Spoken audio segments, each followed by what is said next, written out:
અત્યારે આવ્યા 24માં પિચકારી અને કલરો લેવા. કઈ લીધી? 3 ક્યાં ગઈ પેલી? રેહાનના કારણે અમે ટ્રક લીધો છે. આન ઉપર ટ્રાય મારજો, ફોન ઉપર મારજો એકવાર. હેપી ઓલી કરી દીધું તો લઈને જઈએ ઘેર.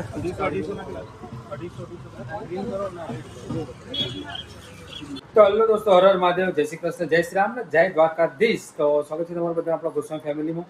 સવારમાં તમે પહોંચી ગયા માર્કેટ હોળીની ખરીદી કરવા માટે, કારણ કે જવાનું છે બહાર.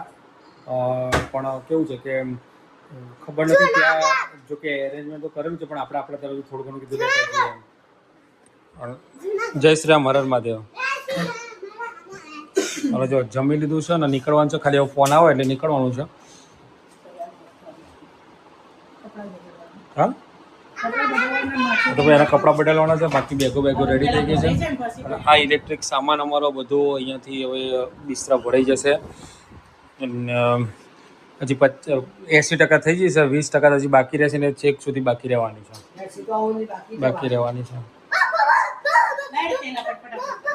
જય શ્રી કૃષ્ણ મમ્મી. હેલો બધાને, જય શ્રી કૃષ્ણ, હર હર મહાદેવ, જય શ્રી રામ અને જય માતાજી. સ્વાગત છે તમારા બધામાં ગોસ્વામી ફેમિલી બ્લોગમાં. તો ભાઈ જો આ બધા જવાનું છે બહાર, એટલે એ તો જઈએ કે એસી કઈ જગ્યાએ જવાનું છે બરાબર. અને હમણાં મોકલશે અમારા ભાઈના ઘરે, એટલે હું રહીશ 2 દિવસ ભાઈના ઘરે.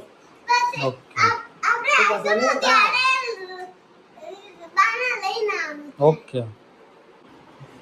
તો હલો બધાને, જય શ્રી કૃષ્ણ, જય શ્રી રામ, હર મહાદેવ ને જય દ્વારકાધીશ. સ્વાગત છે તમારા બધા ચિડિયાઘરમાં અને ગોસ્વામી બ્લોગમાં. એમાં તો છે કે પેકિંગ કરી છે, પણ નહીં કહેતા જઈએ નહીં, ઘરની બહાર ના નીકળે ને ત્યાં સુધી નાનું કંઈક ને કંઈક ભરવાનું બધું છેલ્લી ઘડીએ બધું યાદ કરી ભરી દઈએ, પછી તૈયાર થઈ જઈએ. સાંજના 6 વાગે પણ જો અમે બધા જ ઘેર જ છે, હજી નીકળ્યા નથી. હા,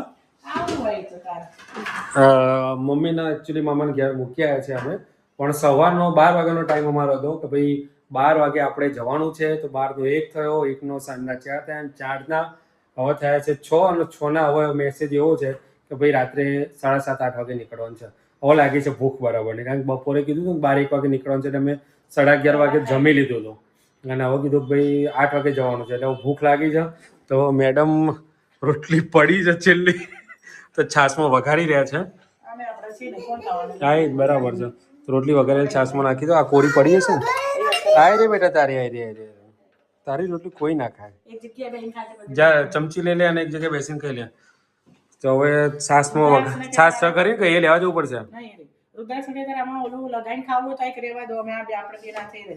બોલ તાર શું કરો છો? પણ ચીઝ નહીં, સોસ નહીં, પેલા ચીઝ સોસ નહીં,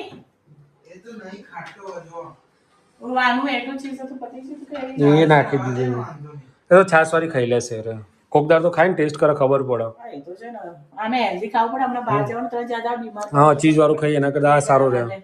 અને એવું લાગશે ને રુદ્રાક્ષ, તો મેં કીધું ગેસ પુરાય પછી ઇસ્કોન ખરું ને, ઇસ્કોનથી હું લઈ જ લેવાનો છું. ગોઠિયાના થેપલા લઈ લઈશ થોડા, એટલે વાંધો ના આવે. તો ચલો બનાવો ત્યાં થોડો નાસ્તો કરી લઈએ. તો ફાઇનલી ગાઈઝ, અમારો સંઘ કાશી જવા નીકળી ગયો છે. એવું તો ના કહેવાય કાશી જવા, પણ કહેવાનો ભાવ થયો કે કહેવત પ્રમાણે અમારો નીકળી ગયું છે જવાનું. હા, અને હવે ગેસ પુરાઈને હવે નીકળીશું જવા માટે. હજી ડિસાઇડ નથી કે ભાવનગર થઈને જવું કે રાજકોટ થઈને જવું. જોઈએ ઓન ધ વેમાં ફોન જે આવે એમ. ઓકે.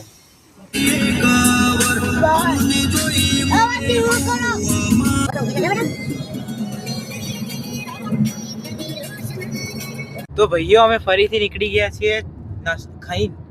ના, હા, એટલે અમે નીકળી જમી લીધું પહેલા તો, અને જમીને હવે અમે લોકો નીકળી ગયા છે જવા માટે. આગળ જઈ રહી છે ને અમારો વિજયભાઈ ઝાલાની ગાડી છે.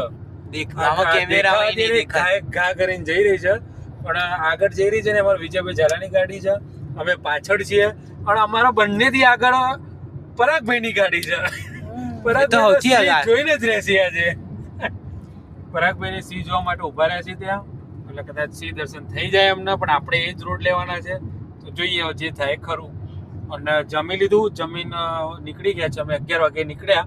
આમ તો નીકળી ગયા તો વહેલા જ, પણ જમીન 11 વાગે નીકળ્યા રિંગ રોડેથી અને સીધા અહીંથી ભાવનગર અને ભાવનગરથી ઉના થઈને ગીર ગઢડા થઈને સીધા સાસણમાં.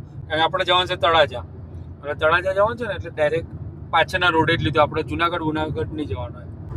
તો ગાઈઝ હવે હું આગળ આવી ગયું અને મમ્મી ગઈ છે પાછળ ઊભા. પાછળ આડી પડી છું, કીધું કોઈ નહીં, જાગું છું.